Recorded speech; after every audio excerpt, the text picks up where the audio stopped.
Bom, inicialmente temos aqui alguns conceitos básicos de robótica. O primeiro deles sendo qual o nome que recebe um corpo que respeita a premissa da rigidez. Um corpo que respeita essa premissa é denominado de um corpo rígido. Na robótica, esses corpos são normalmente chamados de elos e conectados pelo meio de juntas. A junção entre dois elos é conhecida por um par cinemático. Em seguida, como são classificados e quais os principais tipos desses pares cinemáticos, eles são classificados em superiores e inferiores, sendo diferenciados entre si pela maneira com que as superfícies se conectam. Nos inferiores, o contato se dá através de uma superfície, ao contrário dos superiores, onde o contato ocorre sobre uma linha ou ponto. Dentre os tipos, nós temos o rotativo, representado pela letra R, prismático pela letra P e helicoidal, todos com 1 grau de liberdade só. O cilíndrico, representado pela letra C, com 2 graus de liberdade. O esférico pela letra S e o plano pela letra E, todos com 3 graus de liberdade. De maneira generalizada, como são categorizados os robôs?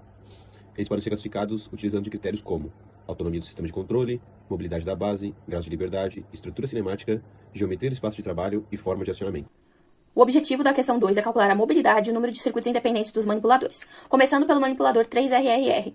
É necessário, então, saber o número de juntas, o número de elos e o número do grau de liberdade do manipulador. O número de juntas, olhando o primeiro esquemático da esquerda, é possível visualizar que existem 9 juntas, 8 elos e que o grau de liberdade do manipulador, já que todas as juntas são de revolução, é igual a 3. Colocando todos esses valores na equação da mobilidade, nós encontramos que a mobilidade é igual a 3. Utilizando o valor de mobilidade acabado de ser calculado, que é igual a 3, sabendo o número de juntas, que é igual a 9, e que o grau de liberdade é igual a 3, é possível calcular a quantidade de circuitos independentes do manipulador, que é igual a 2.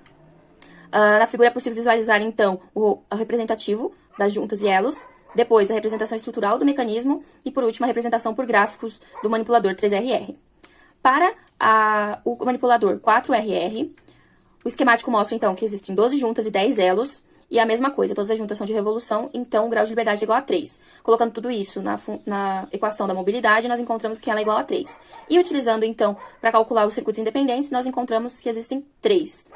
Então, novamente, a primeira figura é sobre o esquemático dos elos e juntas, depois a representação estrutural do manipulador e, por fim, a representação por grafos. Para o manipulador 5RRR, a primeira imagem, então, mostra o representativo com as 15 juntas e os 12 elos. Então, a mobilidade dará igual a 3 e o número de circuitos independentes igual a 4, mostrados, então, na representação estrutural e na representação por grafos. Para o manipulador 6RRR, é possível visualizar que existem 18 juntas e 14 elos, e que a mobilidade é igual a 3, e que o número de circuitos independentes é igual a 5. A representação estrutural do manipulador 6RRR e a representação por grafos do manipulador 6RRR. No exercício 3, a gente levou a seguinte abordagem. Então, iniciando pelo manipulador serial, a gente considerou aqui, então, que é um mecanismo planar e que o número de juntas é dado por J e que o número de elos é dado por Nzinho. Além disso, a gente pode perceber pelo enunciado e pela imagem também que o número de elos é igual ao número de pernas do manipulador. Então, a gente pode dizer que Nzinho é igual a K, sendo que K é o número de pernas. Então, fazendo uma simples contagem, a gente pode perceber que o número de juntas é igual a Nzinho menos 1, ou o número de juntas é igual ao número de pernas menos 1. Aplicando essa informação na equação da mobilidade, novamente considerando que é um mecanismo planar, a gente encontra que a mobilidade é igual a K menos 1, ou seja, a mobilidade é o número de pernas menos 1. Para o manipulador paralelo NRRR, a gente percebe o seguinte, que o número de juntas ele pode ser dado pela multiplicação das 3 juntas de revolução que a gente tem com o número total de pernas do sistema Nzão, tá? Então a gente tem que o número de elos no nosso sistema, ou seja, Nzinho, vai ser igual a 2 vezes Nzão, que é o número de pernas, mais 2. Por quê? Porque a gente tem 2 barras paralelas, uma na parte superior e uma na parte inferior. Considerando também que esse é um mecanismo de estrutura planar, a gente pode aplicar essas informações dentro da nossa equação da mobilidade, que a gente vai chegar na seguinte equação. A mobilidade vai ser igual, abre parênteses, 2 vezes Nzão, mais 2, que é o que a gente definiu aqui pelo número de elos, menos 3 vezes Nzão, que é o que a gente definiu como sendo o número de juntas, ou seja, a gente identificou que há 3 pares de revolução para cada perna do manipulador, menos 1 pela própria equação, multiplicado por 3, ou seja, multiplicado por 3 porque é uma estrutura planar, mais 3 vezes Nzão, que é a definição que a gente fez para cada uma das juntas, e a gente encontra que a mobilidade desse sistema, desse mecanismo, é 3. Bom, para a questão número 4 do nosso trabalho, a gente vai ter uma representação vetorial de movimento para a descrição de espaço de trabalho de vários tipos de robôs diferentes. Primeiro, a gente tem que identificar que as nossas juntas prismáticas que a gente vai utilizar, elas têm uma restrição de 30 centímetros como comprimento mínimo e 70 centímetros como comprimento máximo. Para as juntas de revolução, a gente vai ter um limite de angulação de menos 140 graus e um máximo de 140 graus positivos. Nosso primeiro robô, o robô cartesiano, para todos os robôs que a gente vai utilizar aqui, os 4 robôs, a gente vai utilizar um sistema de referencial espacial e uma representação de como seria esse robô no espaço e como ele atinge o ponto P e como a gente vai descrever esse ponto P. O processo é bem semelhante para todos os casos, só que a gente vai ter que fazer uma análise melhor para cada um dos robôs. No robô cartesiano, nós temos 3 seções, 3 vetores, um em cada direção, associados a esses vetores, uma constante K mecânica, que tem a ver com a junta prismática. E para descrever o ponto P, a gente vai incluir a origem nesse cálculo, e cada um dos vetores associados a uma constante K, de cada segmento. A gente pode falar que Kn ele vai variar de um K máximo a um K mínimo, E a gente pode parametrizar isso com determinar um K parametrizado de 0 a 1, que vai determinar pra gente se o K, o determinado K com N pertencendo a 1, 2 ou 3, ele vai respeitar essa equação. E a gente pode usar essa equação no código do MATLAB, pondo todas as restrições e desenvolvendo um cálculo de layer por layer, de ponto a ponto, e o nosso robô cartesiano vai ter esse volume de trabalho, que pode ser compreendido como um prisma. No robô cilíndrico, novamente nós temos um referencial, e o diferencial agora é que nós temos um ângulo e uma junta de rotação associado a ela. Então, novamente, o nosso vetor, para descrever o movimento, ele pode ser decomposto nas suas componentes, e nós vamos ter um seno e um cosseno associado a essa angulação, na decomposição desse movimento. A restrição agora também vale para θ, onde o nosso único ângulo θ ele pode variar de um θ máximo a um θ mínimo.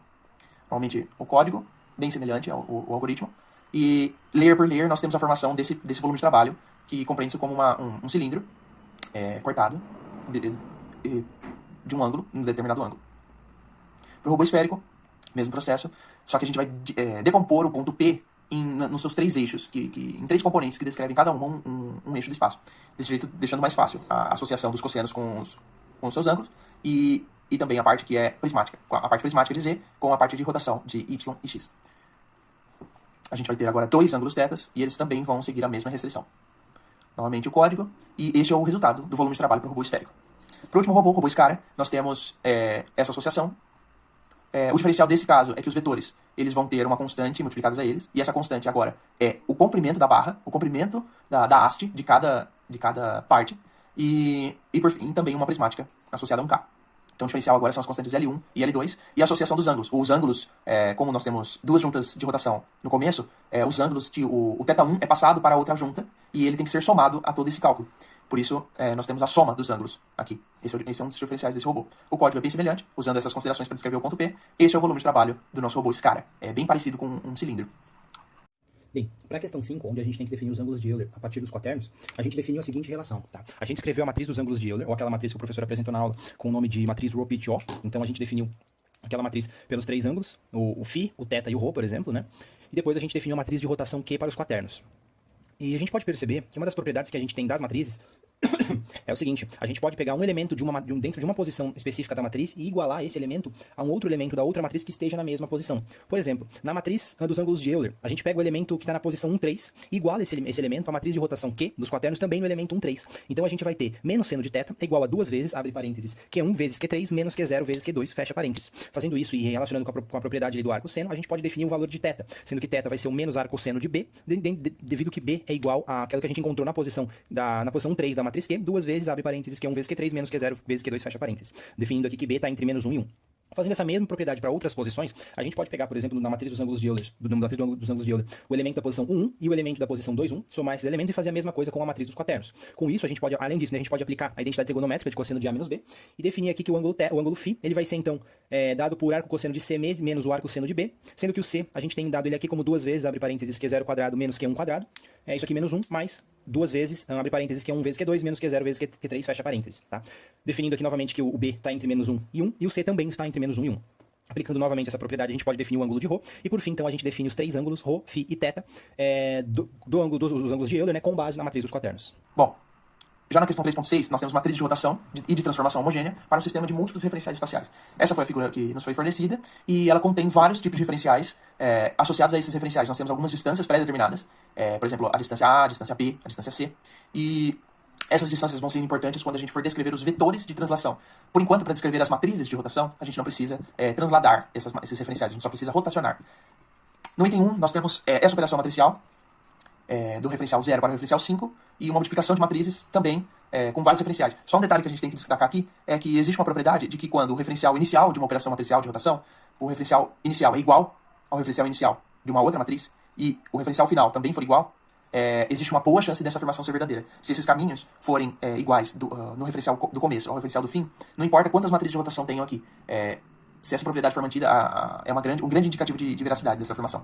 Bom, mas para o primeiro caso, a gente pode começar nomeando 3 ferramentas que a gente vai usar aqui, que são as matrizes de rotação determinadas para cada eixo, o eixo X, o eixo Y e o eixo Z, e essas vão ser as nossas ferramentas para rotacionar qualquer referencial que exista nesse espaço. Bom, a gente pode dar um exemplo mais detalhado da primeira matriz aqui, porque o processo, o algoritmo vai ser bem semelhante. Primeiro é identificado qual é o referencial em questão, por exemplo, o zero é o nosso referencial inicial, e nós vamos ter que observar que terá que ser feita uma rotação de 270 graus no sentido horário em Y, para chegar no referencial 5, seguida de uma rotação no eixo X, no novo eixo X, que foi rotacionado, nesse novo eixo X também no sentido horário de 270 graus. Esses ângulos poderiam ser diferentes se eu fizesse uma rotação no sentido anti-horário. Se eu fizesse uma rotação no sentido anti-horário, esse ângulo seria de menos 90 e também menos 90 para X, tanto para Y. Só tem que prestar atenção no sentido de rotação. Sentido anti-horário, ângulos negativos. Sentido horário, ângulos positivos. Bom, fazendo essa operação de matriz, multiplicação de matriz, nós temos o resultado dessa matriz inicial, de 0 a 5. Bom, o resto será uma série de multiplicações matriciais, cada uma com as suas rotações e seus ângulos de rotação. Fazendo depois de todo esse processo longo, nós temos o resultado dessa multiplicação matricial, que é o mesmo, idêntico à primeira matriz. Então, nós podemos associar essa equação como associar essa equação a essa matriz e falar que é verdadeira. Essa multiplicação é verdadeira. No exercício 2, a gente vai ter um processo muito semelhante, que vai usar a multiplicação matricial. É um processo extremamente semelhante, só vai ser um pouco maior, porque temos mais matrizes diferentes. Todas as matrizes de rotação diferentes vão ser calculadas e vão ser multiplicadas entre si. E o final disso tudo é que nós temos o mesmo resultado. O mesmo resultado da matriz de 0 a 5. Novamente, invocando aquela propriedade dos referenciais iniciais e o referencial final. Não importa quantas multiplicações sejam feitas no meio, se os referenciais iniciais e finais forem iguais, a matriz será igual. No item 3, nós temos agora a determinação de matrizes homogêneas. Dessas matrizes homogêneas, nós vamos ter a estrutura, que é formada de uma matriz de rotação, um vetor de translação, um vetor perspectiva e um escalar. O vetor perspectiva ele será nulo e o número escalar será igual a 1. Como eu já havia dito, para determinar a translação daqueles referenciais, foram associadas letras àqueles espaços, àquelas distâncias, e temos que perceber que para transladar um referencial ao outro, as letrinhas serão as distâncias e elas vão ser associadas. Aqui nós temos todas essas associações feitas e já é um bom indicativo para a montagem da nossa matriz de transformação homogênea. Bom, tendo todas as matrizes de rotação e todos os vetores, nós podemos montar a estrutura de cada uma das matrizes que foram pedidas. De 0 para 1, de 1 para 2 e, por fim, de 4 para 5. No item 4, tendo determinadas matrizes de transformação homogênea, nós vamos verificar a veracidade da afirmação da multiplicação entre essas matrizes. Bom, primeiro nós precisamos determinar todas as matrizes, como já fizemos. Mas agora temos que nos atentar aos referenciais, que são diferentes. Mas o processo é simples e igual. Temos que fazer sempre as multiplicações entre elas, usar o resultado da anterior para achar a próxima. Bom, por fim, nós vamos ter que a determinação da matriz homogênea de 0 a 5, ela pode ser compreendida como essa matriz aqui. E o resultado de toda essa multiplicação vai ser igual à matriz inicial. Por quê? Se a gente olhar lá no espaço de referência, a distância D mais F é igual a A. Então, menos A é igual a menos D mais F. Portanto, as matrizes são idênticas. Para a questão 7, vamos estabelecer um sistema de referência, então todas as juntas serão A, B, C e D. E também as barras serão decompostas em X e Y, então a rotação será em Z. Também é necessário entender que a matriz de transformação homogênea, que vai de A até D, ela pode ser obtida com a combinação das outras matrizes de transformação homogênea, de A até B, B a C e C a D. Fazendo então essa multiplicação da direita para a esquerda, nós vamos encontrar no final, utilizando também algumas razões de trigonometria, nós vamos encontrar essa matriz de A, transformação homogênea de A até D. Colocando todas essas informações no MATLAB e utilizando L1 como 30, L2 como 25, L3 como 20, o θ1 como 20 graus, θ2 como 30 graus e θ3 como 40 graus, nós vamos encontrar que o manipulador ele age dessa forma. Para o próximo exercício, então, é para fazer o manipulador serial planar B, utilizando a mesma ideia de referencial e a mesma decomposição, só que agora a única diferença é que a matriz de transformação homogênea vai de A até E, então temos adicionado mais uma junta.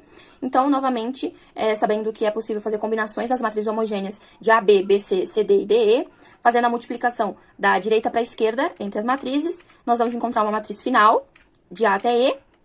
Colocando todas as informações no MATLAB, nós vamos obter esse resultado para o manipulador serial planar B.